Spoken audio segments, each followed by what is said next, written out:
da sabedoria para conduzi-la, fazer de cada dia um dia de paz, um dia feliz. Todo bem que se possa fazer, se deve fazer sem hesitação. Dar sem pensar em receber, o amor sempre presente em cada coração. Esse caminho leva ao homem que busca a verdade, a encontrar a paz, a fraternidade, ajuda a construir um mundo mais irmão. A fraternidade ajuda a construir um mundo mais irmão. A fraternidade ajuda a construir um mundo mais irmão.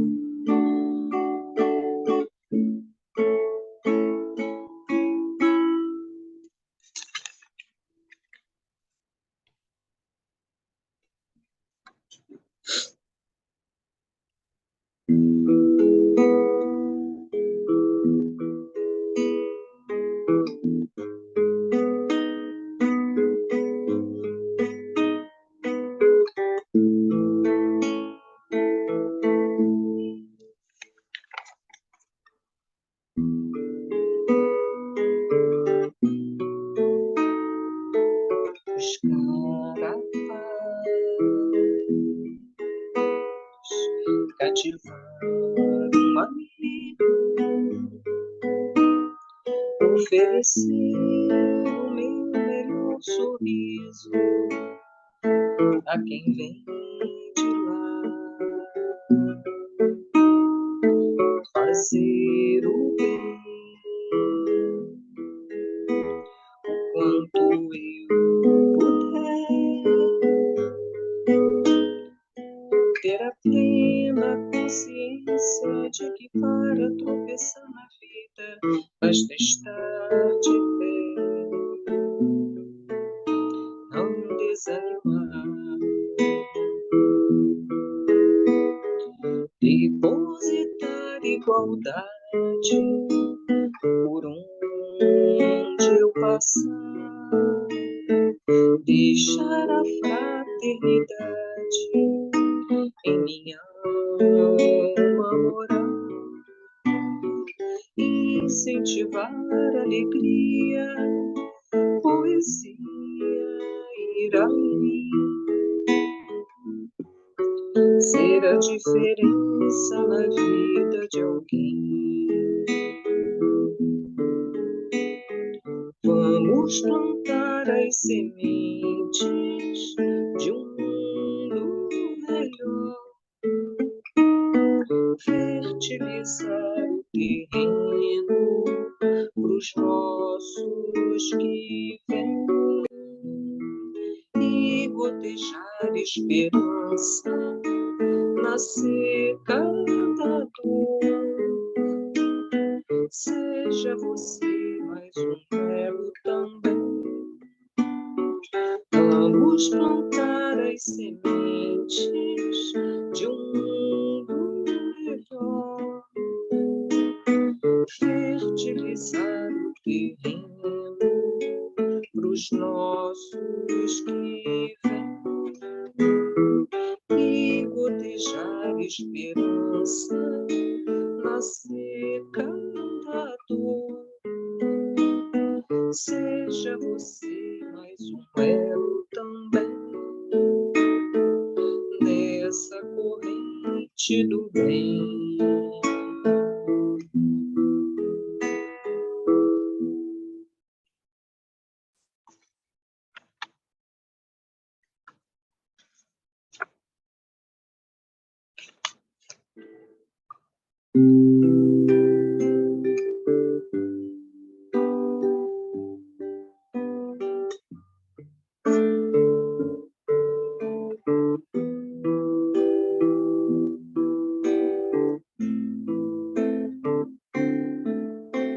Senhor,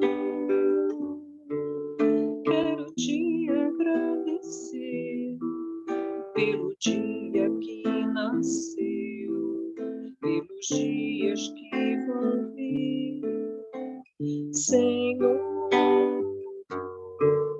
Ouve a minha oração, ouve o meu coração a dizer obrigado, Senhor, a dizer obrigado, Senhor. Quero te agradecer pelo dia que nasceu, pelos dias que vão vir, Senhor.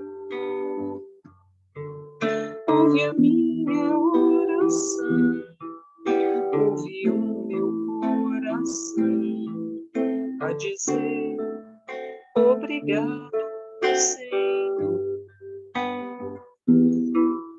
a dizer obrigado, Senhor, a dizer obrigado, Senhor.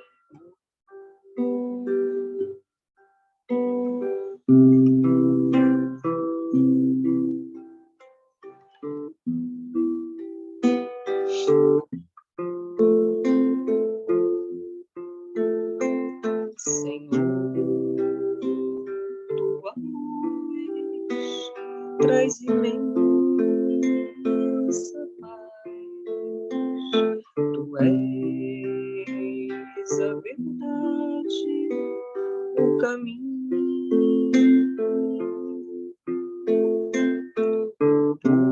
Porto seguro nas aflições, amparo ao sofredor,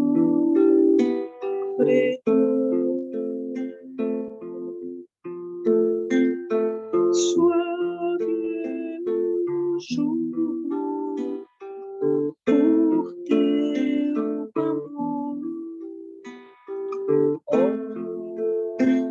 bondoso Senhor.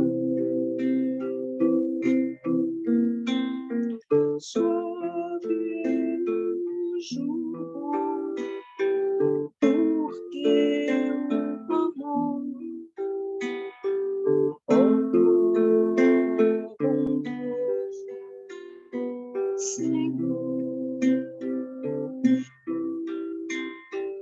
ó bondoso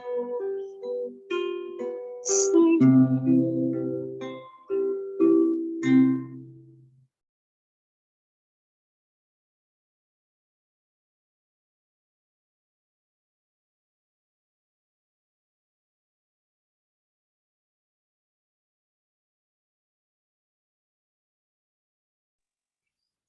Pepita, você vai conduzir a reunião.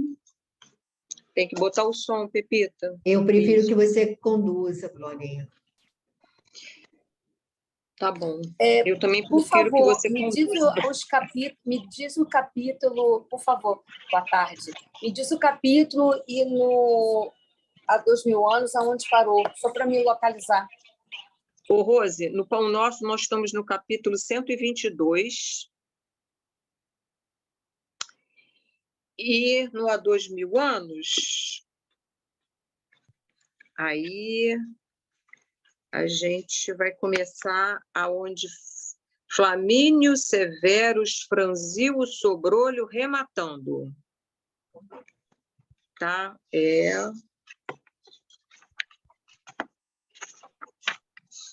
Metade aqui do capítulo, mais ou menos. Flamínio Severus. Já me achei. Tá? Já deu a hora, tá? Tá bom.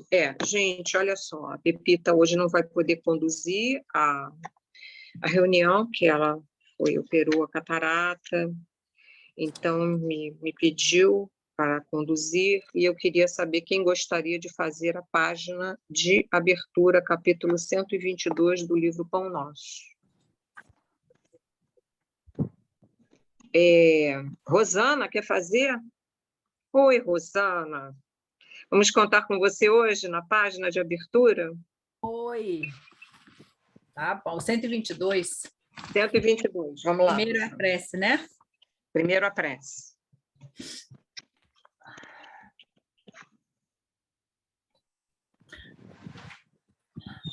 Então, nós agradecemos mais uma vez por essa oportunidade de estarmos aqui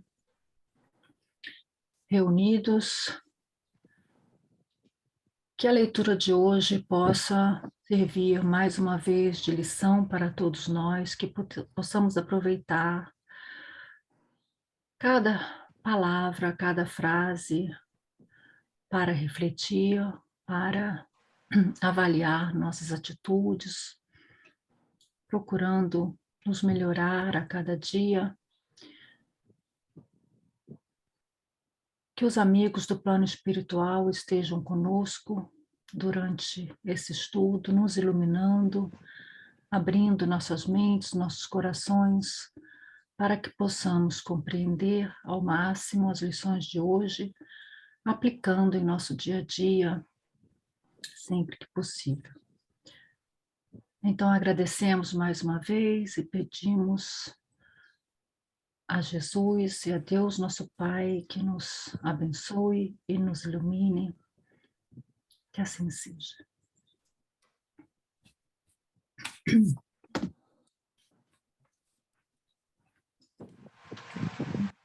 A lição 122, pecado e pecador. Amado, não sigas o mal, mas o bem. Quem faz o bem é de Deus, mas quem faz o mal não tem visto a Deus. 3 João, capítulo 11.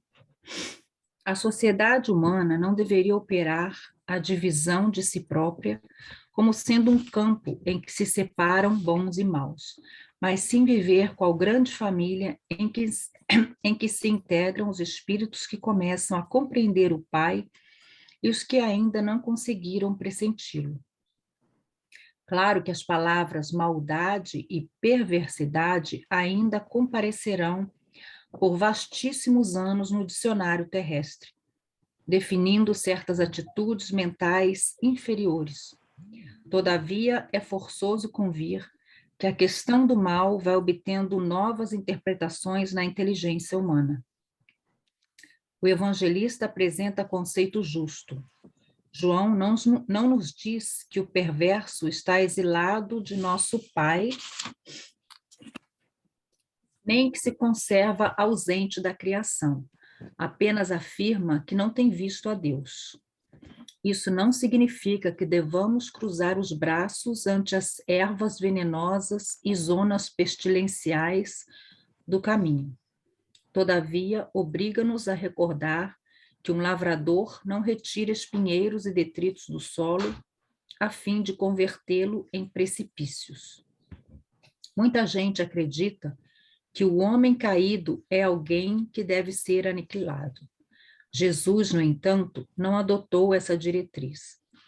Dirigindo-se amorosamente ao pecador, sabia-se, antes de tudo, defrontado por enfermo infeliz, a quem não se poderia subtrair as características de eternidade. Lute-se contra o crime, mas ampare-se a criatura que se lhe enredou nas malhas tenebrosas. O mestre indicou o combate constante contra o mal, contudo, aguarda a fraternidade legítima entre os homens por marco sublime do reino celeste. Bom, o que eu entendi aqui é que, como a gente pode ver até hoje, né, a maldade ainda não desapareceu do mundo e nem vai desaparecer tão cedo, mas eu acho que o que a mensagem aqui quer dizer é que a maldade, a perversidade, não são qualidades daqueles que não são de Deus, né? São, na verdade, daqueles que ainda não estão vendo Deus ou que ainda não estão seguindo ou não acreditam ou não estão ainda preparados para fazer o bem. Mas eu acho que também é importante a gente sempre lembrar que não basta não fazer o mal, né? Quem só não faz o mal não quer dizer que já está fazendo o bem. E eu acho que isso é que é ainda difícil para a maioria das pessoas, porque apenas acreditar, eu não faço o mal, então eu sou do bem, eu acho que não é o suficiente, né? E, ao mesmo tempo, a gente, apesar daquele que faz o mal e é perverso, não tenha que ser, eu acho que a lição ainda fala nisso, né? Que não tenha que ser julgado ou punido por nós, né?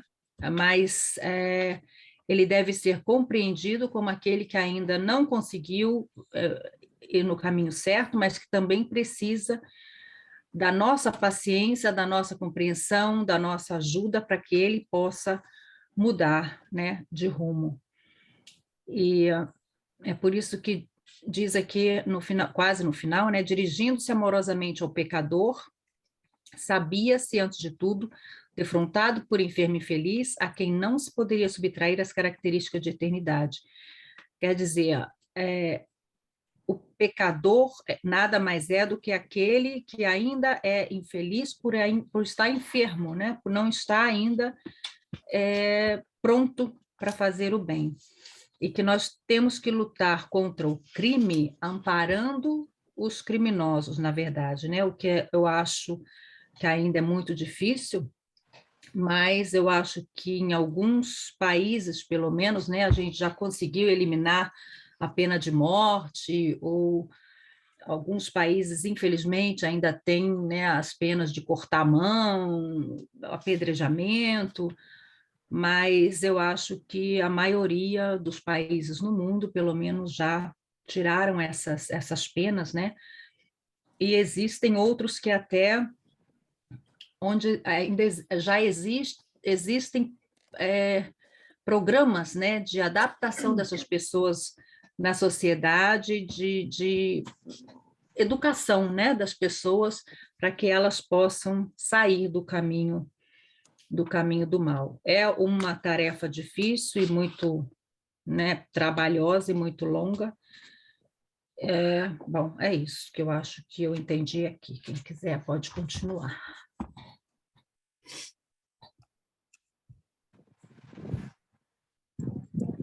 Tem alguém que queira colocar alguma coisa? Fazer alguma observação? Glorinha, eu acho que essa passagem ela nos remete à parábola do joio e do trigo, quando Jesus pede que não se arranque o trigo, que se deixe crescer junto com o joio, com o joio para ver se, por através dessa convivência, há uma enxertia, né? Há uma transformação do joio em trigo, ou algo parecido. Então, essa é a parábola. O problema é que nós não temos esse espírito de fraternidade e desse entendimento, quando ele diz dessa eternidade que o criminoso também tem a favor dele a eternidade, ou seja, o criminoso é o anjo de amanhã, não é? Exatamente. É o anjo de amanhã. E aí, para os espíritos sublimes, eles conseguem perceber nessa criatura que ainda não despertou para as suas potencialidades divinas ou para o entendimento e a compreensão desse Pai Criador. Então, ele ainda não despertou, mas a hora que ele despertar, pode ser até que ele seja alguém muito mais determinado do que nós na prática do bem, né? E eu acho que essa divisão de bons e maus, a gente verifica em vários setores, assim, até em algumas, né, em religiões, não é? A gente se apropria de um discurso religioso para justificar sermos pessoas do bem, sermos, não é? E, enfim, eu acho que existem vários parâmetros de divisão, né, da sociedade humana nessa questão de bons e maus, né? Quando a gente sabe, como você falou, a parábola do joio e do trigo, e quando a gente sabe que o planeta ele foi criado justamente para essa convivência, né? À medida que a gente vai compreendendo, não é, a nossa a destinação do planeta, né? A destinação é que seja, né, que haja realmente o amor cresça, a fraternidade, a compreensão, e a gente quer isso imediatamente, né? Então, eu acho que todos nós, a gente já reconhece que a gente precisa caminhar muito, não é? Para a gente não se autodeclarar como pessoas boas, né? Ah, não, mas eu sou... Isso é uma coisa que a gente sempre está discutindo, né? A gente reconhecer que a gente não está nesse patamar ainda. A gente está ainda numa busca, não é? Agora, o que a gente precisa entender é que todas as criaturas têm o direito à regeneração, né? Assim como nós ganhamos em algum momento esse direito e ainda vamos precisar muitas vezes desse amparo, né? Então é amparar combater o crime e amparar a criatura, não é? É isso aí. Podem falar, ainda tem 2 minutos.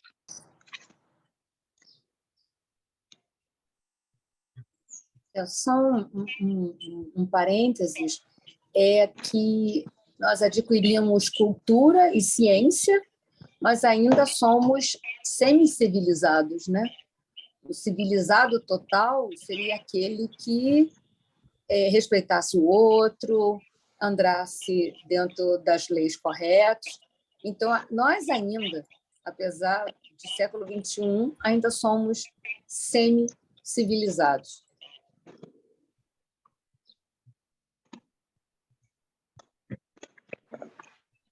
Bom, gente, então a gente vai começar há 2000 anos. Estamos aqui no Flamínio Severus, Franzil, Sobrolho, rematando. E aí, quem quer começar? Eu acho que você devia repetir o parágrafo anterior, só para dar uma apanhada. Podemos repetir, meu amigo. Laura, quer começar?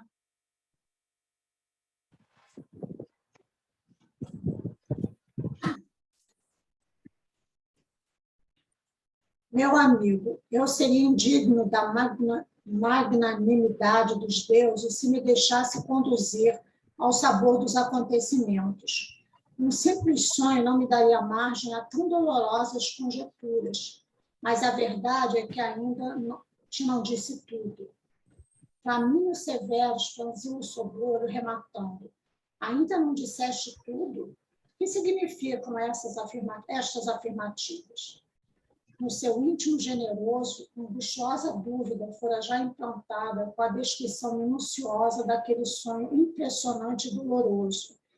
E era com grande esforço que o seu coração fraternal trabalhava por ocultar ao amigo as penosas emoções que intimamente o atormentavam. Públio, mudo, tomou-lhe do braço, conduzindo-o às galerias do Tablino, localizado a um canto do peristilo, nas proximidades do altar doméstico, onde oficiavam os mais puros e mais santos afetos da família. Os 2 amigos penetraram o escritório e a sala do arquivo, com um profundo sinal de respeitoso recolhimento. A um canto dispunham-se em ordem numerosos pergaminhos e papiros, enquanto nas galerias avultavam retratos de cera de antepassados e avoengos da família. Públio Lentulus tinha os olhos úmidos e a voz trêmula, como se profundas emoções o dominassem naquelas circunstâncias. Aproximando-se de uma imagem de cera, entre as muitas que ali se enfileiravam, chamou a atenção de Flamínio com uma simples palavra. Reconheces? Sim, respondeu o amigo estremecendo. reconheço esta efígie. Trata-se de Públio Lento Lussura, teu bisavô paterno, estrangulado há quase um século na Revolução de Catilina. Faz precisamente 94 anos que o pai de meu avô foi eliminado nessas tremendas circunstâncias, exclamou Públio, com ênfase como quem está de posse de toda a verdade. Repara bem os traços desta figura, para verificares a semelhança perfeita que existe entre mim e esse longínquo antepassado. Não estaria aqui a chave do meu sonho doloroso? O nobre patrício observou a notável identidade de traços fisionômicos daquela efígie morta no semblante do amigo presente. Suas vacilações atingiram um auge em face daquelas demonstrações alucinantes. Ia elucidar o assunto, encarecendo a questão da linhagem e da hereditariedade, mas o interlocutor, como se adivinhasse os mínimos detalhes de suas dúvidas, antecipou o julgamento, exclamando: eu também participei de todas as hesitações que ferem o teu raciocínio, lutando contra a razão antes de aceitar a tese de nossas conversações desta noite.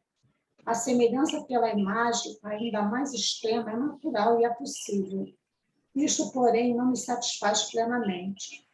Expedi nesses últimos dias um dos servos de nossa casa, a Taormina, em cujas adjacências possuímos antiga habitação, onde se guardava o arquivo do extinto que fiz transportar para aqui. Acho que podia parar um pouquinho, né, Laura? Bom, aqui, então, né, o Públio continua contando ao amigo sobre o sonho que ele teve, né? E o... Caramba, esqueci o nome do... Como é o nome do amigo? Flamínio, né? Flamínio, o Flamínio. O Flamínio estava, assim, muito impressionado, né? E, assim, espantado de ainda ter mais coisas para que o amigo contasse para ele, né? Ele estava profundamente emocionado com tudo que ele estava ouvindo, mas ele tentava esconder isso do amigo. Mas aí o Públio leva ele, né, a um tipo de galeria, né, onde havia vários documentos, né, e retratos, né, dos antepassados dele, né. E o Públio, sempre muito emocionado, né, se aproximou de uma imagem de cera, né, e perguntou ao amigo se ele reconhecia. Ele reconheceu como sendo o bisavô dele, né. E o Públio chama a atenção dele para a semelhança física que existia entre ele e o bisavô. E o amigo já ia, né, na mesma hora, esclarecer, falar sobre o problema da família, né, ia comentar com ele sobre o problema da hereditariedade, né, que era possível haver semelhança física. Só que o Públio estava à frente, né, a cada descoberta que ele ia fazendo, ele, né, continuava pesquisando e pediu, despachou uma pessoa, né, para trazer os processos, trazer alguns documentos, né, de uma das casas deles que eles possuíam, trazer o arquivo, né, do bisavô ali para a residência dele. Acho que foi isso, Glorinha. De modo geral, foi isso. Ele continuou contando o sonho dele, né, e cada vez dando mais detalhes, né, que espantava, né, emocionava até o amigo dele, né. Quer dizer, ele fez uma pesquisa completa, né. Cada dúvida que ele tinha, ele procurava esclarecer essa dúvida indo mais à frente, na busca de mais alguma coisa. O que eu fico aqui, assim, me chama bastante atenção é a perplexidade que vai tomando conta cada vez mais do Flamínio, né? Cada parágrafo que a gente lê, Emmanuel vai falando, não é, que ele já tinha a angustiosa dúvida, fora já implantada, não é? É porque as evidências que o Públio vai trazendo são tão impressionantes que ele não tem mais argumento para contestar. Veja só, quando o Públio fala anteriormente do sonho dele, ele se vê sendo estrangulado, né? E aqui o Flamínio fala assim: reconheça essas efígie, trata-se de Públio Lento Lussura, teu bisavô paterno, estrangulado há quase um século na Revolução de Catilina. Então, as evidências que vão sendo trazidas, não é? São assim, ele vai ficando cada vez mais impressionado, né? Mais sem argumentos mesmo, porque essa coisa de falar de hereditariedade, de falar não é, de linhagem, não é? Vai caindo por terra para ele, né? E o Públio ainda fala para ele: eu também participei de todas as hesitações que ferem o teu raciocínio, quer dizer, já passou até por por esse processo, lutando contra a razão, antes de aceitar a tese de nossas conversações desta noite. Né? Então, eu fico vendo aqui justamente isso, porque onde existe a evidência, não é? Fica difícil você contestar e você partir para outra argumentação. Mas, Pepita, fala aí você, que eu sei que você vai falar aí bem sobre isso. Não, o que impressiona mais não são as evidências, né? Porque as evidências elas são claras. O problema é a nossa relutância em aceitar algo que não nos convém. São conceitos novos. Repare que é provável que o Flamínio já tenha ouvido sobre a teoria da reencarnação, uma vez que o Parmênides, aquele escravo grego que defendia essa filosofia, trabalhava para ele, para a família dele. Então, se o Públio Lentulus, numa visita à casa dessa família, já ouviu as dissertações do Parmênides, é provável que o Flamínio também, em algum momento, o Parmênides já tenha tocado alguma coisa. Mas aquilo que eu já falei até da outra vez, o Flamínio está muito bem. Ele não está passando por nenhuma coisa que esteja abalando o seu espírito no momento. A família goza de prestígio social, os filhos são saudáveis, a esposa é dedicada.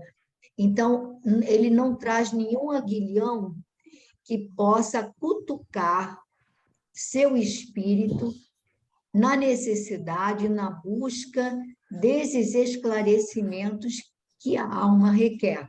Porque, repara, são esclarecimentos que vão ferir as tradições romanas, mas que eles são coerentes.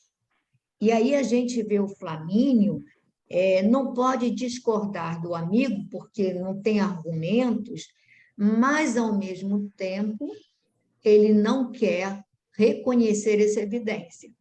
Então, ele parte para onde? Olha, é melhor a gente não entrar nesse campo, é melhor a gente deixar isso de lado, afinal de contas, nós temos uma tradição, nós temos um nome a zelar. Então, vem toda uma argumentação prática, agarrando o molusco à sua concha. E isso daí acontece conosco em várias situações, gente. Se a gente parar para avaliar, em muitos momentos nós somos visitados por evidências que a gente prefere desconectar, prefere descartar, porque é mais cômodo a gente ficar naquilo que já está pré-estabelecido e que nos convém. Então, eu acho que essa relutância do Flamínio, e uma coisa que eu já até reforcei da outra vez, o Flamínio não é qualquer pessoa, ele é apontado por Emmanuel como um espírito nobre, como alguém de caráter, como alguém de sentimentos. Ele fala de bondade, gente, ele fala de bondade, ele apresenta Flamínio como alguém que tem os traços da bondade, do equilíbrio, da ponderação. Então, não era uma pessoa voltada para os valores do mundo. Mesmo assim, não estava ainda, era o coração cevado de que fala o Evangelho de Jesus. Jesus disse que não há espaço para o seu evangelho nos corações cevados pelos interesses do mundo. Então, Flamínio, nesse momento, é um coração que não carece desse alimento, não é que não careça, ele ainda não sentiu falta desse alimento divino. E eu acho que isso acontece conosco, acontece com os nossos familiares, e é um traço assim que eu acho que é importante que a gente preste atenção. E é importante como a gente vai conectando, em cada trecho da leitura, fragmentos do Evangelho do Cristo aplicáveis a essa. É como se isso fosse o exemplo de uma teoria que vem no Evangelho. Mas se alguém quiser fazer alguma colocação, né, mais esclarecedora, seria bom. Algo que enriqueça sempre, né? Repita, toda essa emoção do Flamínio não significa que, embora ele não reconhecesse assim, logicamente, ele já tinha uma certa noção de que havia uma verdade nisso, sobre reencarnação, entendeu? Ele já devia ter alguma lembrança disso. Que não, Não, ele não é lembrança, ele fica emocionado, ele fica emocionado diante de evidências irrefutáveis. As evidências são irrefutáveis, não tem que questionar. Mas, embora aí aquilo mexe com ele chamando a uma capitulação diante de uma verdade que, no fundo, ele ainda não quer aceitar. Não porque seja um coração endurecido, mas porque é um coração cevado, como disse Jesus, né? Eu vejo assim, né? Porque ele fica assim, mexido, então você espera o quê? Puxa, é verdade, Públio, você tem toda a razão. Eu acho que o Parmênides está certo, eu acho que a reencarnação realmente... Mas isso seria negar toda a teoria dos deuses, toda uma tradição familiar que os acompanha há várias gerações. E ele ainda não está pronto para abrir mão disso. Pelo menos naquele momento. Eu acho uma coisa interessante, a gente lendo aqui, continuando a ler, é que mesmo que ele tenha essa condição, que eu até concordo mesmo com você, ele tinha toda esse coração, né? E o Emmanuel vai mostrando isso, ele vai ficando mexido, né? Mas ele não cede, né? Vamos dizer assim. Mas ele vai ser um instrumento muito importante Sim. Não é? Muito importante. Ele era tão bom. No rumo do ele era tão bom que capta a intuição dos espíritos amigos para indicar a saída para o Públio Leandro. Exatamente. Você vê que ele era bom intuído. Né? E aquela amizade, aquele coração, aquela coisa toda, né? vai contribuir, né? Mas então vamos continuar. Pode continuar, então? Pode, Glorinha, mas aí nisso que você falou, só reforça mais outra coisa. Como a espiritualidade é paciente e espera o nosso desabrochar lento e continua nos ajudando naquilo que a gente pode oferecer. Como você disse, a gente vai ver que o próprio Flamínio vai ser instrumento da intuição do plano maior. Exatamente. Então, ele era uma pessoa bem intuída, só ainda não queria aceitar aquilo. Bom, Rose, quer continuar?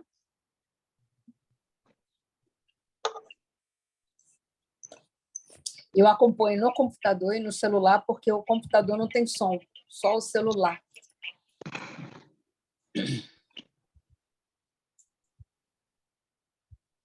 E no movimento de quem estava certo de todos os seus conceitos, revirava nas mãos nervosas vários documentos, exclamando: repara esses papiros, são notas de meu bisavô acerca de seus projetos no consulado. Encontrei neste acervo de pergaminhos diversas minutas de sentenças de morte, as quais já havia observado nas minhas digressões do sonho inexplicável. Confronta essas letras. Não se parecem com as minhas? Que desejaríamos mais além dessas provas caligráficas. Há muitos dias vivos esse obscuro dilema no íntimo do coração. Serei eu, Públio Lentulus Sura, reencarnado? Flamílio Cérvulos deixou prender a forte, com indisfarçável inquietação e indivisível amargura. Numerosas haviam sido as provas da lucidez e da lógica do amigo. Tudo conspirava para que seu castelo de explicações desmoronasse fragorosamente diante dos fatos consumados, mas procuraria novas forças a fim de salvaguardar o patrimônio das crenças e tradições dos seus maiores, tentando esclarecer o espírito do companheiro de tantos anos. Meu amigo, murmurou, abraçando-o, concordo contigo em face desses acontecimentos alucinantes. O fato é dos que empolgam o espírito mais frio, mas não podemos arriscar nossa responsabilidade no rumo incerto das primeiras impressões. Se ele nos parece a realidade, existem as realidades imediatas e positivas, aguardando o nosso concurso ativo. Considerando as tuas ponderações e acreditando mesmo na veracidade do fenômeno, não acredito devamos mergulhar no raciocínio nesses assuntos misteriosos e transcendentes. Sou avesso a essas perquirições, certamente em virtude das minhas experiências da vida prática. Concordando de modo geral com o teu ponto de vista, recomendo-te não entendê-lo além do círculo de nossa intimidade fraternal, mesmo porque, não obstante a propriedade de conceitos com que me dá testemunho da tua lucidez, sinto-me cansado e abatido nesse turbelinho de trabalhos do ambiente doméstico e social. Podia parar, né, Rose? Eu achava bom. Eu acho muito interessante, né, que ele mostra as provas, né, e diz que as provas são irrefutáveis, mas o amigo pondera, né, e ele fala, não, eu concordo contigo, mas, apesar de concordar contigo, eles não podiam arriscar a responsabilidade do cargo deles em algo que não era concretizado, ou seja, algo, ele diz aqui, né? Não podemos arriscar nossas responsabilidades no rumo incerto das primeiras impressões. Ou seja, apesar dele concordar com o amigo, né, ele fala, olha, eu acredito, eu concordo contigo, mas a gente tem que ter um certo cuidado com esse raciocínio. E mais adiante, né, ele fala, ó, eu sou avesso a essas como é que ele fala? Perquirições, até porque em virtude do trabalho que ele tinha, do virtude do que ele fazia.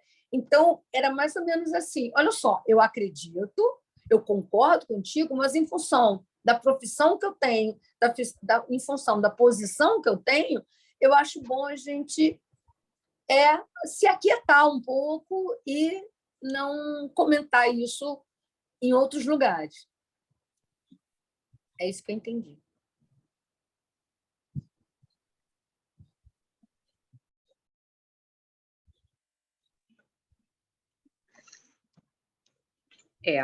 O que eu vejo aqui também é isso. Ele sabe que ele vê que o Públio não está fora do seu raciocínio, né? Não está ficando desequilibrado, né? Não está apresentando nenhum traço mas precisa fazer com que aquilo não ultrapasse ali a conversa entre eles, para que isso não traga prejuízo para ele, né? Porque esses assuntos misteriosos e transcendentes poderiam ocasionar ele ser chamado de louco, dizer que ele está, né, tá desvairado, enfim, né, ele precisa manter, eu acho, como você falou, a postura para o cargo que ele ocupa, para a vida social né, em que ele está inserido, né? E aqui, quando ele fala, né, não podemos arriscar nossas responsabilidades no rumo incerto das primeiras impressões. Então, não pode jogar por terra, né, toda né, uma aparência, né, uma vida que eles, na sociedade em que eles estão inseridos, né, em virtude de, embora ele esteja mesmo, ele já está totalmente, não vamos dizer assim, rendido, mas não vai dar o braço a torcer por conveniência, né? Mas aí, de qualquer maneira, eu acho que ele tenta arranjar um jeitinho, né? Sinto-te cansado e abatido, né? Nesse torvelinho de trabalhos do ambiente doméstico e social. Eu acho que ele ali dá um jeito de afastá-lo ali né, da convivência ali né, de tudo aquilo, né, do seu ambiente social, até para preservá-lo, eu vejo assim, né, uma maneira de preservá-lo, para que ele tire essas coisas da cabeça, ele vá, né, ter outras preocupações, enfim. E aí procura convencer, vai tentar convencê-lo, né? Então, acho que esse cansado e abatido é uma maneira que ele encontra para convencê-lo a não continuar com essas ideias, né? com essas coisas. Mas eu acho que vocês podem falar aí Mas, mais alguma coisa. Glorinha, repara que ele vai mais além.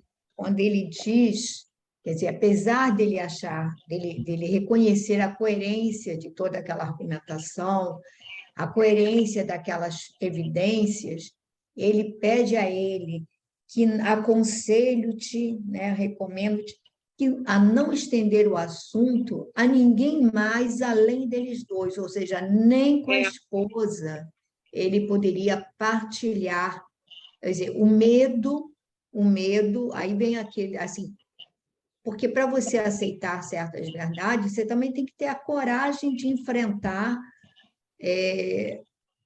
a diversidade dos conceitos que estão em vigor.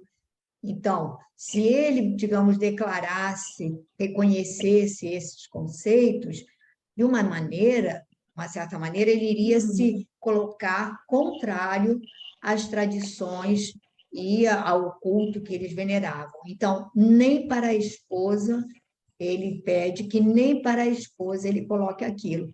Então, a gente vê assim o medo de você levantar uma questão polemizante que poderia abalar como você já falou, seu posicionamento na sociedade em que eles estavam inseridos.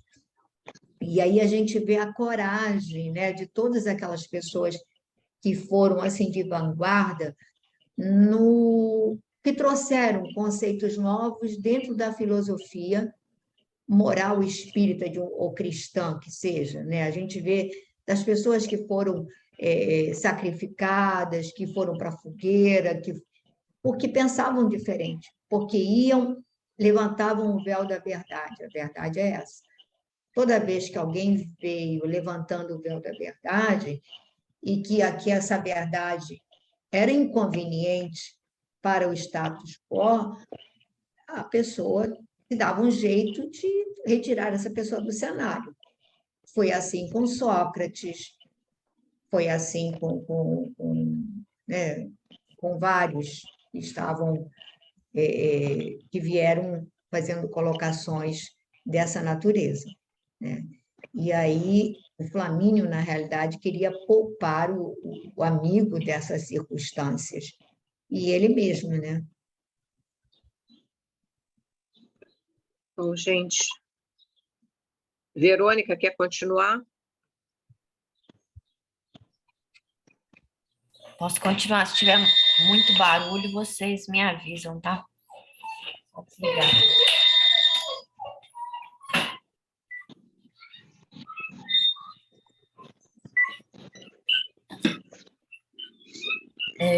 Poderias descansar um pouco na Palestina, Fez uma pausa, Verônica. Tá.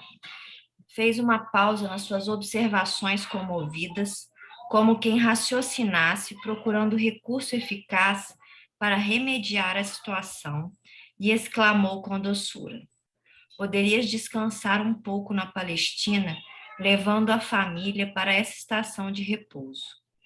Existem ali regiões de clima adorável que operariam talvez a cura de tua filhinha, restabelecendo simultaneamente as tuas forças orgânicas.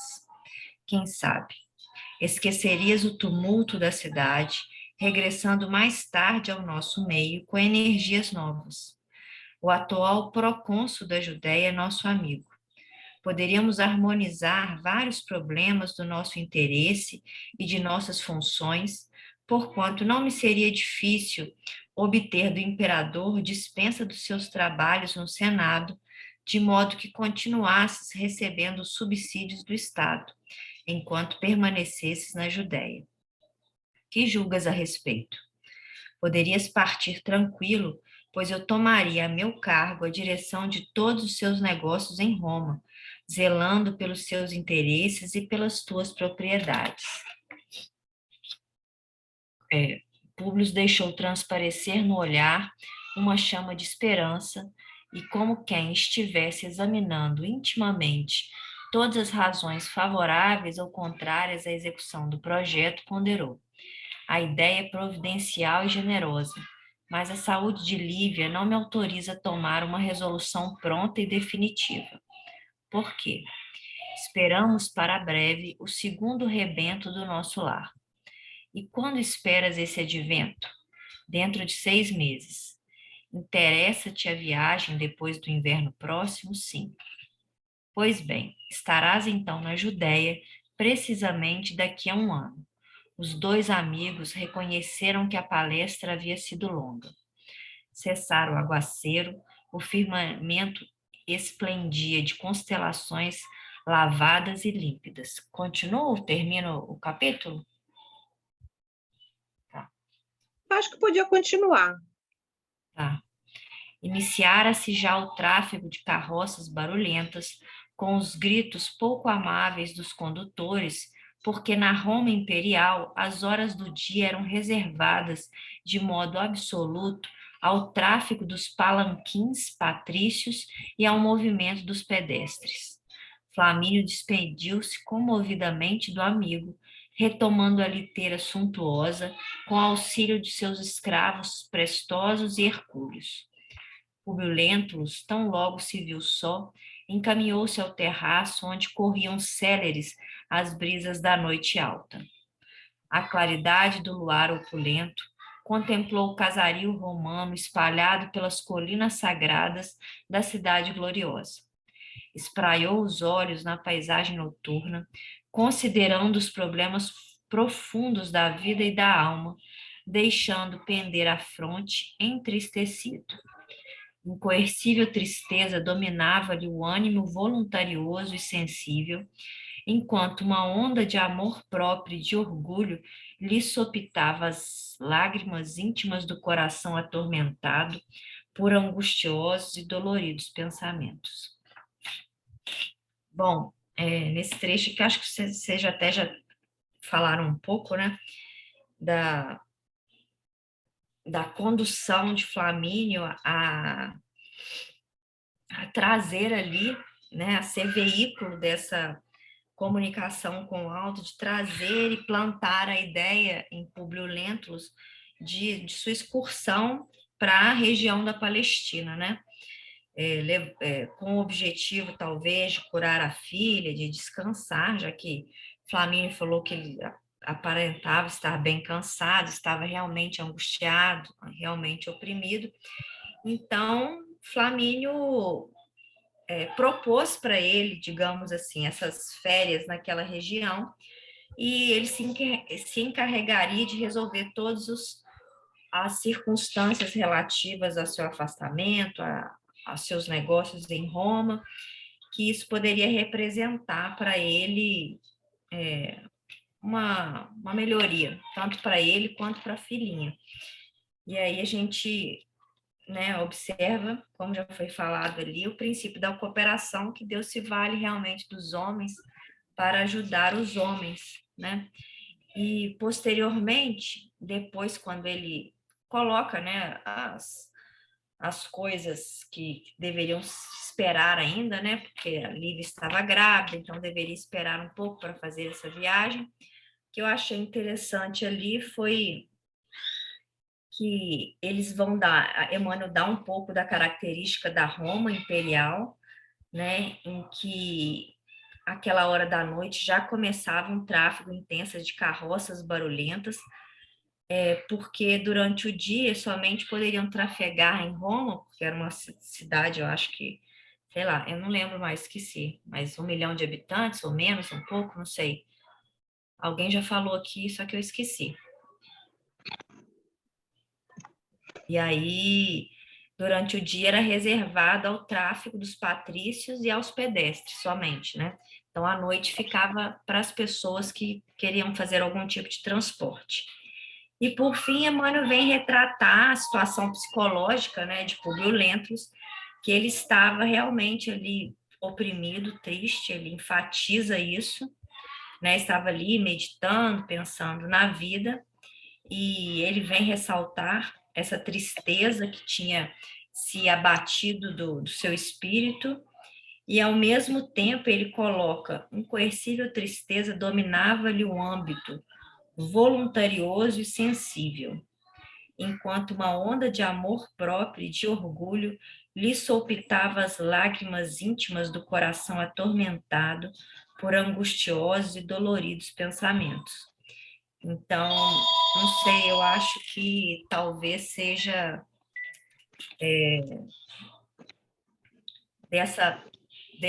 desse confronto, né, daquele sonho de seu passado, dele não querer aceitar essa doutrina, né, ele saber, mas ele se ver ali, em razão do seu orgulho, o coração ainda não permitir aceitar, ligando o telefone aqui, mas está insistindo, não aceitar essa doutrina, né? Essa filosofia, digamos assim. Vou fechar o microfone aqui, vocês comentam, tá?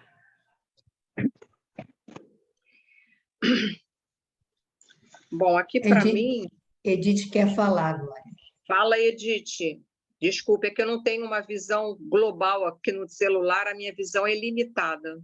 Não? Não, ela levantou Alguém o dedo, quer falar? mas... Quero não, Pepita. Alguém quer falar alguma coisa? Pode falar, Glória. Não, o que né, não me impressiona, mas o que me chama a atenção aqui é essa justeza da data da partida dele, né? Tudo vai conspirando para que ele, não é,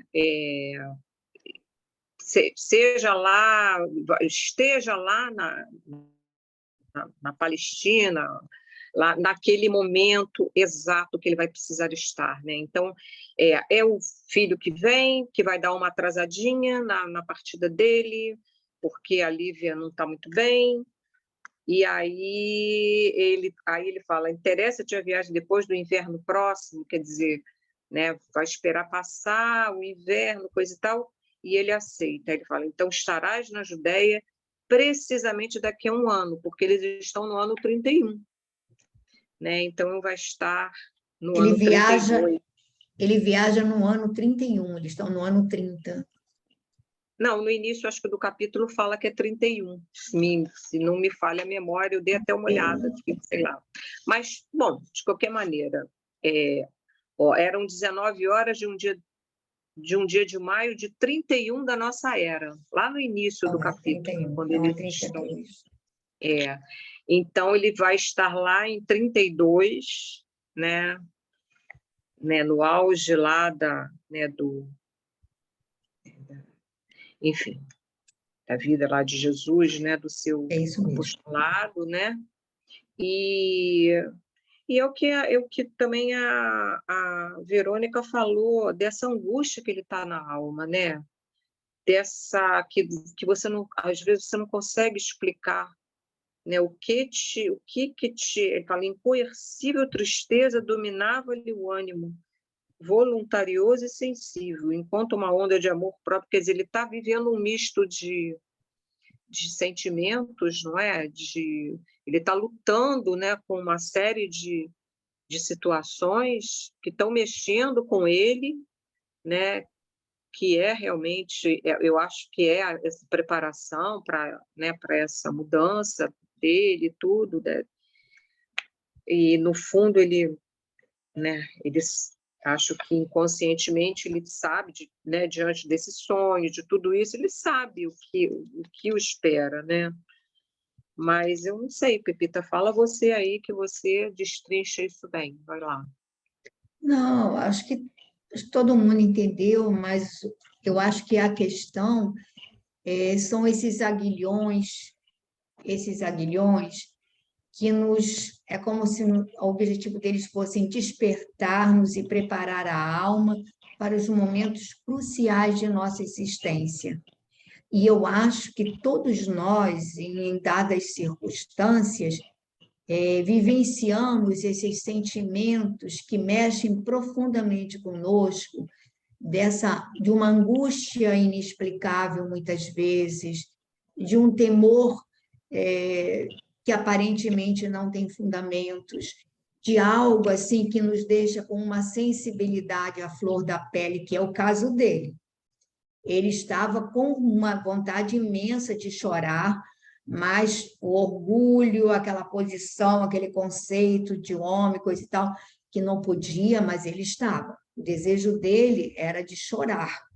Era uma angústia, era uma tristeza, e no fundo tudo aquilo não era racionalmente explicável, a não ser que ele desse ouvidos a essa experiência extrafísica, porque na realidade ele foi ali levado ao plano espiritual para prepará-lo para momentos cruciais da vida dele, que não seriam só maravilhosos, mas teria a dor, né? A gente não pode esquecer o que vem acontecer com ele. Então, há momentos de perda, de dor, de luto, mas que são fundamentais. E aí, quando a espiritualidade mostra o que o Públio Lento Lussura fazia com os seus adversários, o vazar as órbitas, vazar os olhos, a gente vai entender o que espera.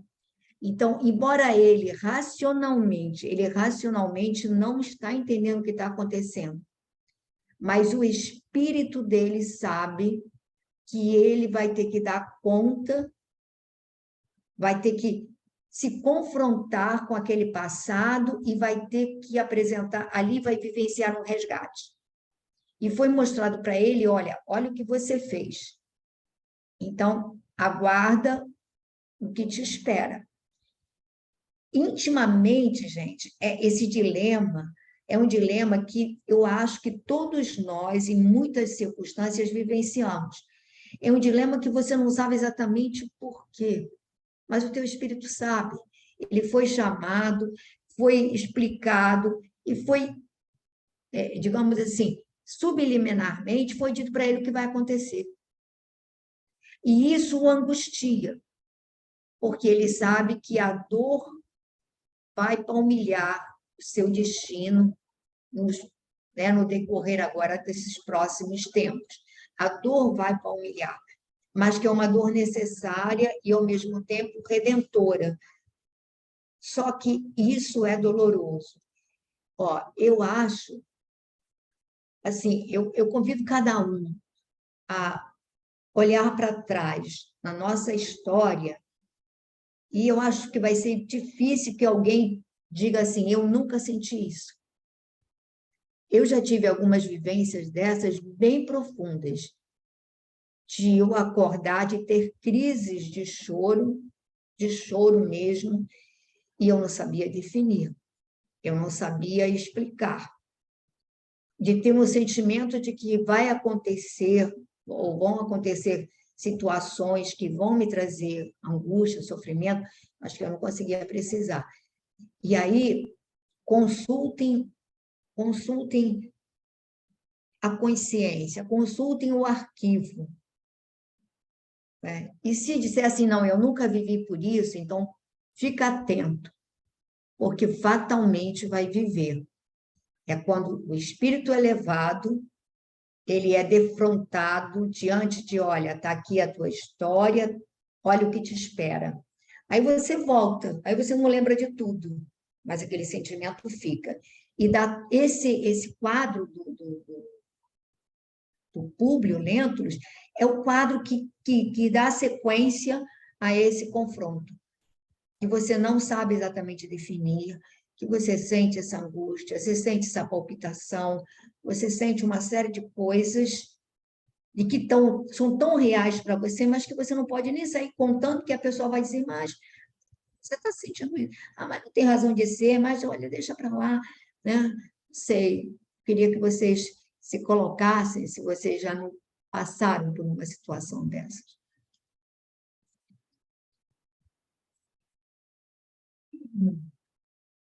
Que bom, são os felizados, ninguém passou, que maravilha, né?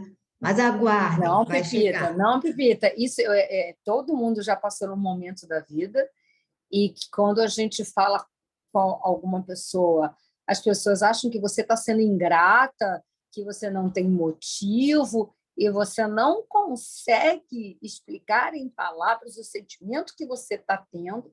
Às vezes isso acontece até quando você visita um lugar, você está passeando, e já aconteceu de eu estar passeando em um local e me dá uma sensação assim de eu querer chorar, de eu não saber o motivo e ficar aquilo dentro de mim, e você escutar palavras assim, eu não sei por que você está sentindo isso, ou então, poxa, você está sendo ingrata, e na realidade você não está vivendo aquele momento, alguma coisa que você está vindo lá de trás, quer dizer, é melhor nem saber os detalhes, né? Mas que cada um carrega. É impossível alguém nunca ter sentido isso. Isso é uma coisa muito, muito presente. É É porque, na recorrente realidade, mesmo, né? Acontece, sim, várias vezes. porque, na realidade, a vida real nossa é a do espírito. E aí, quando a gente vem para a nossa conchinha, que você guarda só o fragmento, não é? Aí você fica difícil de... Mas eu acho que isso acontece exatamente para nos preparar para o embate real que nos aguarda. Eu acho que mesmo quando a gente não consegue ter acesso assim a lembranças, não é? Talvez a gente seja lembrado em sonho, seja lá o que for, e depois, ao retornar, não se lembre, não se recorde do sonho, não se recorde, não é? Mas essa sensação, às vezes, ela aparece, a gente não sabe por quê, mas ela nos acompanha, às vezes, durante dias, não é? E da mesma maneira que, às vezes, uma sensação até boa, né? Uma sensação que que a gente não sabe explicar porque que a gente está com aquela sensação tão boa que, né? Enfim, mas eu acho que, né, é isso. Alguns talvez tenham mais facilidade para serem lembrados, não é? Mas eu acho que essas sensações inexplicáveis, com certeza, todos nós já sentimos, sim, né? Graças a Deus, eu, pelo menos, falo por mim, graças a Deus eu não me lembro. Não me lembro de nada. Assim, de sonho, desdobramento, eu nunca passei, não. Já tive até uma experiência, assim, de acessar uma reencarnação, que eu não sei qual é, bem ruim. Não foi proposital, aconteceu, mas não era sonho. Agora, essa aí que a Pepita falou, de acordar, de se preparar, pelo menos que eu tenha tomado consciência, né? Que às vezes a gente não acorda e não tem consciência. Eu acho que eu nunca passei. Bom, Bom, dá para a gente continuar? São 5:03. A gente tem quantos minutos ainda para... 12 termina assim. minutos. Quanto? 12 11? minutos, ainda tem a música aí. 12. Não dá. Vale a pena a gente começar, Pepita, o próximo capítulo? Não sei, eu acho que de repente, se alguém quiser fazer mais alguma colocação, que você tem a prece e você tem também a música, né? Então a gente termina aqui esse capítulo e fica o capítulo 2 para a próxima semana, né? Gente, então fala aí, alguém, fala alguma coisa sobre as suas experiências aí extrasensoriais. Rosana vai falar. Rosana, a Gracinha também falou aí alguma coisa, coloca aí pra gente, você. Não, assim como a Pepita falou, não, mas eu sempre achei que eu tinha alguma coisa a ver com a Itália, né? Eu ouço música da Itália, dá vontade de chorar, eu ouço a língua, né, dá vontade de chorar, e quando eu estive lá, né, em Roma, foi uma sensação muito estranha, porque a minha vontade era de chorar o tempo todo, e eu já tinha lido, né, esses livros todos, e então fiquei imaginando, não sei se tem a ver com a imaginação, né? Mas é uma sensação bem assim, como se eu já conhecesse os lugares, né? Mas assim, se eu sonhei ou isso aí eu não sei.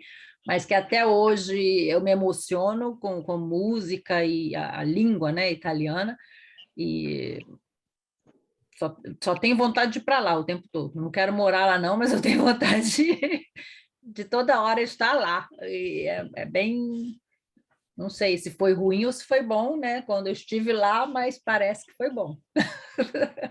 Não sei se foi nessa época ou... Mas é isso. Com certeza a gente já viveu aí em vários países, né? E Já estivemos no Vaticano, né?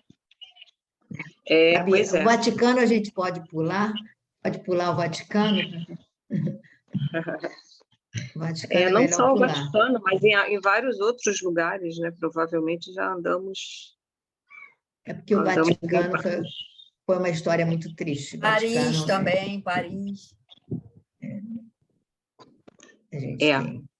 Ai, não lembro nada disso, nem quero lembrar.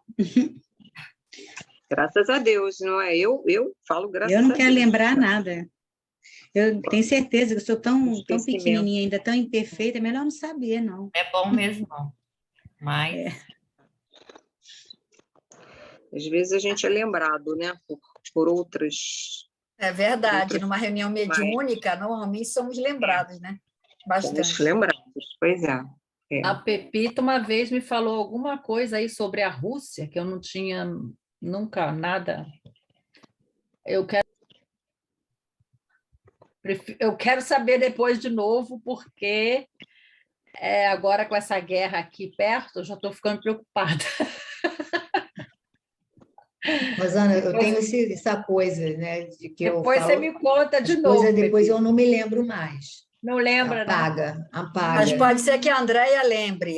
Mas teve Não, alguma eu coisa não assim da lembro Rússia. mais, mas Teve alguma coisa com a Rússia, né? Teve. Eu nunca tive nada com Rússia, pelo contrário, até nunca gostei muito. Vai ver que é por isso, né? 8 minutos, hein, Glorinha? agora acho melhor você começar a gente. música e Vamos deixar as nossas memórias nos aquecendo, né?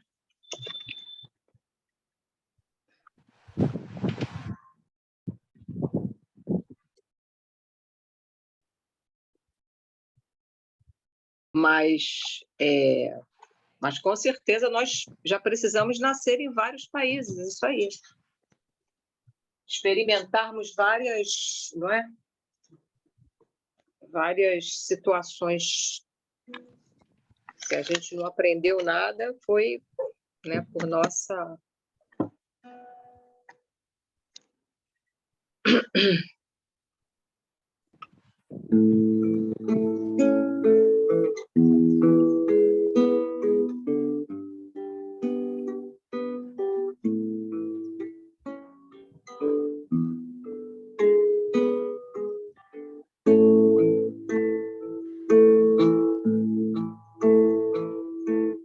Nesse momento de prece e emoção, eu sinto Jesus tão presente em você, que está e me faz mergulhar nesse mar de brandura e paz.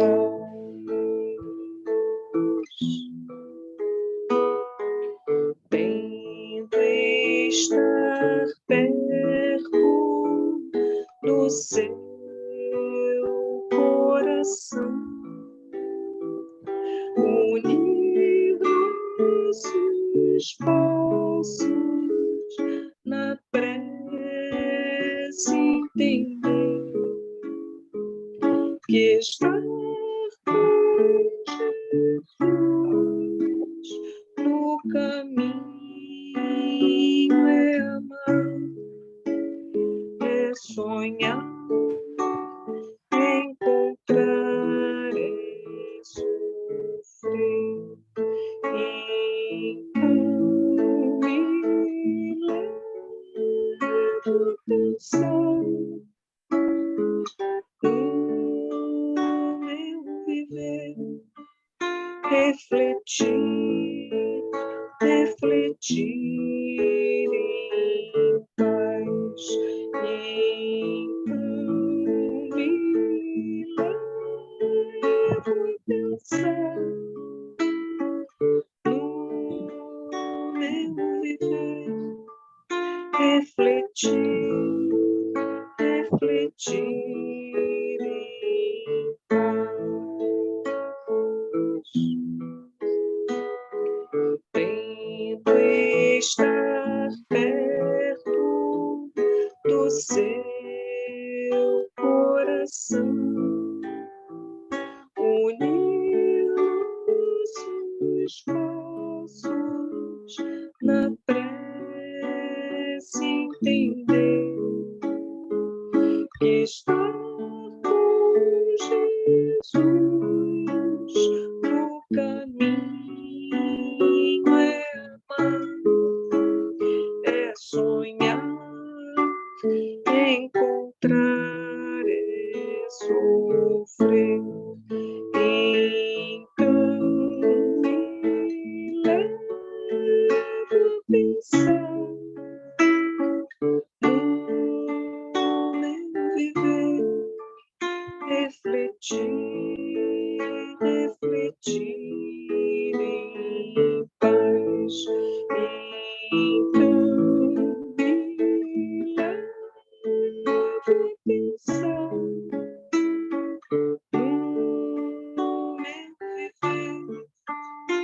refletir, refletir.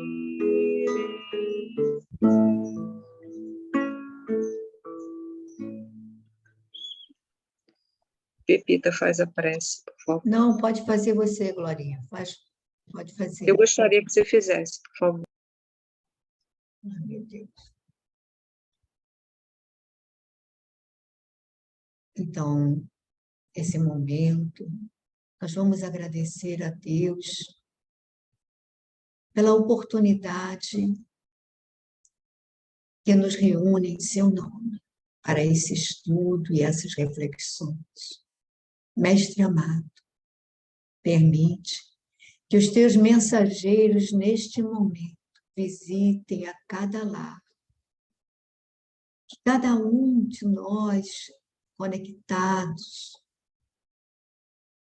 neste momento de prece possamos ser envolvidos em vibrações amorosas, revigorantes, possamos ter nossos espíritos alimentados da água e do pão a que Jesus se referiu, o pão da alma, a água que descedenta o espírito. Senhor, hoje reconhecemos que sem Ti é impossível viver em paz, é impossível cultuar a alegria de viver. É impossível, Senhor, guardar segurança e equilíbrio em nossos pensamentos e em nossas ações. Então, te rogamos, Mestre, dá-nos algo que ateste a tua infinita misericórdia. Sabemos que bênçãos contínuas se derramam sobre nós, mas abre-nos a mente e o coração para poder senti-las e vivenciá-las em essência e espírito. Mestre amado, abençoa não apenas a nós, mas a todos os espíritos que nos cercam neste momento, a todos aqueles que passam pela nossa mente, que se encontram escritos em nossos cadernos de prece. Abençoa também a todos os nossos familiares que já se encontram na pátria espiritual. E assim, Mestre querido, muito gratos porque colocastes esta doutrina de luz ao nosso alcance. Porque colocastes estas obras ao nosso alcance. Porque podemos manuseá-las, estudá-las, vivenciá-las. Muito gratos, Senhor. E agradecemos a todos encarnados que com a sua presença fizeram com que este estudo fluísse e acontecesse. Muito obrigada, Senhor. Que assim seja.